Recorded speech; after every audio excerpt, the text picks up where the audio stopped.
പലരും പലയിടങ്ങളിൽ നിന്നുമായിട്ട് കേട്ട ഒരു വാക്കാണ് എപ്സ്റ്റീൻ ഫയൽസ്. ലോകരാഷ്ട്രീയത്തിൽ ബഹുമുഖ സ്വഭാവത്തിലുള്ള ഗൂഢാലോചന സിദ്ധാന്തങ്ങൾ എമ്പാടും യഥേഷ്ടം ഉൽപ്പാദിപ്പിക്കുന്ന ഒരു കാലത്ത് തുടക്കത്തിൽ എപ്സ്റ്റീൻ ഫയൽസിനെ പലരും വേണ്ടത്ര ഗൗനിച്ചിരുന്നില്ല. ലക്ഷക്കണക്കിന് ഇമെയിൽ ഉള്ളടക്കങ്ങളും ആയിരക്കണക്കിന് വീഡിയോകളും ചിത്രങ്ങളും അടങ്ങുന്ന ഈ ഫയൽസിൽ നിന്നും ദിനം പ്രതി ഓരോന്നോരോന്നായി പുറത്തു വന്നുകൊണ്ടിരിക്കുമ്പോൾ ലോകം പതിയെ അത് ചർച്ച ചെയ്ത് തുടങ്ങിയിട്ടുണ്ട്. ലോകരാഷ്ട്രീയ ഭൂപടത്തിൽ വലിയ അട്ടിമറികളും കോളിളക്കങ്ങളും സൃഷ്ടിക്കാൻ തക്ക ശേഷിയുള്ള ഒരു രാഷ്ട്രീയ ബോംബാണ് എപ്സ്റ്റീൻ ഫയൽസ് എന്ന് വിദഗ്ധർ നിരീക്ഷിക്കുന്നുണ്ട്. ഫയലിൽ മീര നായരുടെ പേര് പരാമർശിക്കപ്പെട്ടതുകൊണ്ട് തന്നെ തൽസംബന്ധമായ വിശദീകരണം നൽകണം എന്നാവശ്യപ്പെട്ട് കഴിഞ്ഞ ദിവസം ന്യൂയോർക്ക് മേയറായ സഹ്റാൻ മംദാനിയുടെ വസതിക്ക് മുന്നിൽ അദ്ദേഹത്തിന്റെ അനുയായികൾ പ്രതിഷേധിച്ചിരുന്നു. അതേസമയം നരേന്ദ്രമോദിയെക്കുറിച്ച് എപ്സ്റ്റീൻ ഫയൽസ് പരാമർശങ്ങളെക്കുറിച്ച് മൗനം പാലിക്കുന്ന സംഘപരിവാർ ഹാൻഡിലുകൾ Zohran മംദാനിയുടെ biological father Jeffrey Epstein ആണെന്ന തരത്തിലുള്ള മംദാനി വിരുദ്ധ ക്യാമ്പയിനും ആരംഭിച്ചിട്ടുണ്ട്. ആരാണ് ജഫ്രി എപ്സ്റ്റീൻ? ജൂതവംശജനായ ഒരു അമേരിക്കൻ ശതകോടീശ്വരനായിരുന്നു ജഫ്രി എപ്സ്റ്റീൻ. ഗണിതശാസ്ത്ര അധ്യാപകനായി ജീവിതം തുടങ്ങിയ അയാൾ പിന്നീട് സാമ്പത്തിക ഉപദേശകനായി മാറുകയും സാമ്പത്തിക ലോകത്ത് വലിയ സ്വാധീനം ചെലുത്തുകയും ചെയ്തു. ലോകമെമ്പാടുമുള്ള പ്രസിഡന്റുമാർ, രാജാക്കന്മാർ, ബിസിനസ് പ്രമുഖർ, സെലിബ്രിറ്റികൾ തുടങ്ങിയവരുമായി അയാൾക്ക് അടുത്ത ബന്ധമുണ്ടായിരുന്നു. ഇയാൾ ഇസ്രയേൽ ചാരസംഘടനയായ മൊസാദിന്റെ സീക്രട്ട് ഏജന്റ് ആയിരിക്കാം എന്ന തരത്തിലുള്ള വാർത്തകൾ ഇതിനോടകം തന്നെ വന്നിട്ടുമുണ്ട്. 005 ഫ്ലോറിഡയിലെ ഒരു പെൺകുട്ടിയുടെ കുടുംബം പരാതി നൽകിയതോടെയാണ് ആദ്യമായി അന്വേഷണം ആരംഭിക്കുന്നത്.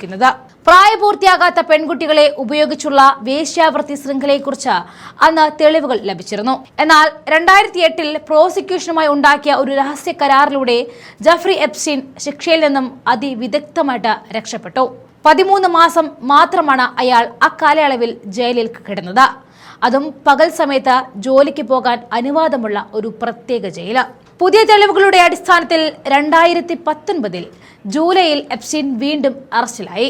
എന്നാൽ ഒരു മാസത്തിന് ശേഷം അയാൾ ജയിൽ മുറിക്കുള്ളിൽ തൂങ്ങി മരിച്ച നിലയിൽ കാണപ്പെട്ടു. അധികൃതർ ഇത് ആത്മഹത്യ എന്ന് രേഖപ്പെടുത്തിയെങ്കിലും മരണത്തിൽ വലിയ ദുരൂഹതകൾ നിലനിൽക്കുന്നതായിട്ട് പലരും ഇന്നും കരുതുകയാണ്.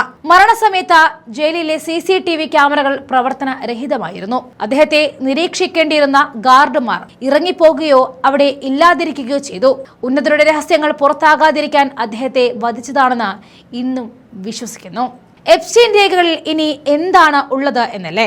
എപ്സ്റ്റീന്റെ ദ്വീപിലോ അയാളുടെ സ്വകാര്യ വിമാനത്തിലോ യാത്ര ചെയ്ത ആയിരക്കണക്കിന് പ്രമുഖരുടെ പേരുകൾ, നിലവിൽ പലരുടെയും പേരുകൾ പുറത്തു വന്നിട്ടുണ്ട്. പ്രമുഖരിൽ എല്ലാവരുടെയും പേരുകൾ ലൈംഗിക കുറ്റകൃത്യവുമായി ചേർത്തല്ല പരാമർശിക്കപ്പെടുന്നത് എങ്കിലും എന്തുകൊണ്ട് ഈ കൊടും കുറ്റവാളിയുമായി ലോകരാഷ്ട്രീയ നേതാക്കൾക്കും ബിസിനസ് ടൈക്കൂണുകൾക്കും അക്കാദമിക് ആർട്ട് മേഖലയിലെ പ്രശസ്തർക്കും സെലിബ്രിറ്റികൾക്കും അടുപ്പമുണ്ടായി എന്നതാണ് സുപ്രധാന ചോദ്യം. ജഫ്രിയുടെ മരണത്തിന് ശേഷം ഇയാളുമായി ബന്ധപ്പെട്ട കുറ്റകൃത്യങ്ങളിൽ പങ്കാളികളായവർക്കെതിരെ നിയമ നടപടികൾ നിർത്തിവെക്കുകയായിരുന്നു US president Donald Trump, pop രാജാവ് മൈക്കൽ ജാക്സൺ, നടൻ അലക്സ് ബാൾവിൻ, ചലച്ചിത്ര നിർമ്മാതാവ് ഹാർവി വെൻസ്റ്റൈൻ, ആൻഡ്രൂ രാജകുമാരൻ എന്നിവർ ജഫ്രി എപ്സ്റ്റീന്റെ കോണ്ടാക്ട് ലിസ്റ്റിലുണ്ടായിരുന്നു എന്ന് എണ്ണമറ്റ സെലിബ്രിറ്റികളിൽ ഉൾപ്പെടുന്നുണ്ട്. ലൈംഗികാടിമകൾ എന്ന് തോന്നിപ്പിക്കും വിധം പല പെൺകുട്ടികളെയും ചൂഷണം ചെയ്യുന്നതിന്റെ ചിത്രങ്ങളും പുറത്തു വരുന്നുണ്ട്. അവരിൽ പലരെയും പ്രമുഖർക്ക് കാഴ്ചവെച്ചു എന്ന ലോകത്തെ ഞെട്ടിച്ച തുറന്നു പറച്ചിലുകളും എപ്സ്റ്റീൻ നടത്തുകയായിരുന്നു. അമേരിക്ക വീണ്ടും ട്രംപിന്റെ കയ്യിലായതോടെ എപ്സ്റ്റീൻ ഫയലുകളെ ചൊല്ലിയുള്ള വിവാദങ്ങൾക്ക് വീണ്ടും തീ പിടിച്ചിരുന്നു. ആഘോഷരാവുകളിൽ എപ്സ്റ്റീനൊപ്പമുള്ള ട്രംപിന്റെ ചിത്രങ്ങൾ സംശയങ്ങൾക്കും ആരോപണങ്ങൾക്കും വഴിവെച്ചു. അങ്ങനെ നിരന്തര സമ്മർദ്ദങ്ങൾക്കൊടുവിൽ എപ്സ്റ്റീൻ ഫയൽസ് പുറത്തുവിടാൻ ട്രംപ് തന്നെ പ്രഖ്യാപിക്കുകയായിരുന്നു. 2000-ലധികം വീഡിയോകളും 2 ലക്ഷത്തോളം ചിത്രങ്ങൾ എന്നിങ്ങനെ മുൻപ് പുറത്തുവിടാത്ത മാറ്റിവെച്ചിരുന്ന വിപുലമായ രേഖകളാണ് US നീതിന്യായ വകുപ്പ് പുറത്തുവിട്ടത്. അതിലൊരു ഭാഗത്തിലാണ് ഇസ്രയേൽ പോകാൻ മോദി ഉപദേശിച്ചു എന്നുള്ള പരാമർശം ഉൾപ്പെട്ടിട്ടുള്ളത്. ഇതിൽ ഇന്ത്യയിൽ പ്രാധാന്യം ലഭിക്കാനുള്ള കാരണവും എപ്സ്റ്റീൻ ഫയൽസിൽ നരേന്ദ്രമോദിയെ സംബന്ധിച്ച വിവരങ്ങൾ ഉണ്ടായിരുന്നു എന്നതാണ്. ഇമെയിലുകൾ, രാഷ്ട്രീയക്കാരുമായുള്ള പ്രശസ്തരുമായുള്ള നടത്തിയ ആശയവിനിമയങ്ങൾ, ഇതിനോടകം തന്നെ 100 കണക്കിന് ഇമെയിലുകൾ പുറത്തു വന്നു കഴിഞ്ഞു. ഇരകളുടെ മൊഴികൾ, പീഡനത്തിനെതിരായ പെൺകുട്ടിയുടെ ദീർഘമായ വെളിപ്പെടുത്തലുകൾ, ഇപ്പോൾ CNN, BBC ഉൾപ്പെടെയുള്ള മാധ്യമങ്ങൾ ഇരകളുമായുള്ള അഭിമുഖങ്ങൾ സംപ്രേഷണം ചെയ്ത് തുടങ്ങിയിട്ടുമുണ്ട്. രേഖകളിൽ പരാമർശിക്കപ്പെടുന്ന പ്രധാന വ്യക്തികൾ ഡൊണാൾഡ് ട്രംപ് ആയിരുന്നു. ആയിരക്കണക്കിന് തവണ ഇയാളുടെ പേര് പരാമർശിക്കപ്പെട്ടു. ചില പെൺകുട്ടികൾ ട്രംപിനെതിരെ മൊഴി നൽകിയിട്ടുമുണ്ട്. ട്രംപും ജെഫ്രി എപ്സ്റ്റീനും മൈനറായ പെൺകുട്ടികളൊപ്പം ദുരൂഹ സ്വഭാവത്തിൽ ഇടപഴകുന്ന 1/2 ഡസനിലധികം വീഡിയോകൾ പുറത്തു വന്നു കഴിഞ്ഞു. ബിൽ ക്ലിന്റൺ ദ്വീപിലെ സ്ഥിരം സന്ദർശകനായിരുന്നു എന്നും രേഖപ്പെടുത്തിയിരിക്കുന്നു. അറബ് വ്യക്തികൾ, സൗദി അറേബ്യ, UAE, ഖത്തർ എന്നിവിടങ്ങളിൽ നിന്നുമുള്ള ചില ഉന്നതരുടെ പേരുകളും റിപ്പോർട്ടുകളിൽ പരാമർശിക്കുന്നുണ്ട്. കൂടുതൽ വിവരങ്ങൾ പുറത്തു വരാനിരിക്കുന്നതേയുള്ളൂ. മറ്റ് ഗൗരവകരമായ ആരോപണങ്ങൾ ഇവയൊക്കെയാണ്. സാത്താൻ സേവ ഉണ്ടെന്നും അറിയുന്നു. ചില ഇരകൾ ദ്വീപിൽ വിചിത്രമായ ആചാരങ്ങളും കുട്ടികളെ ബലി നൽകുന്ന രീതികളും നടന്നതായിട്ടും ആരോപിക്കുന്നുണ്ട്. മൊസാദ് ബന്ധം ഉന്നത വ്യക്തികളെ ബ്ലാക്ക്മെയിൽ ചെയ്യുന്നതിനായിട്ട് വിവരങ്ങൾ ശേഖരിക്കുന്ന ഒരു ഇസ്രയേലി ഏജന്റ് ആയിരുന്നുവെന്നും എപ്സ്റ്റീൻ ഇന്നും വിശ്വസിക്കുന്നുണ്ട്.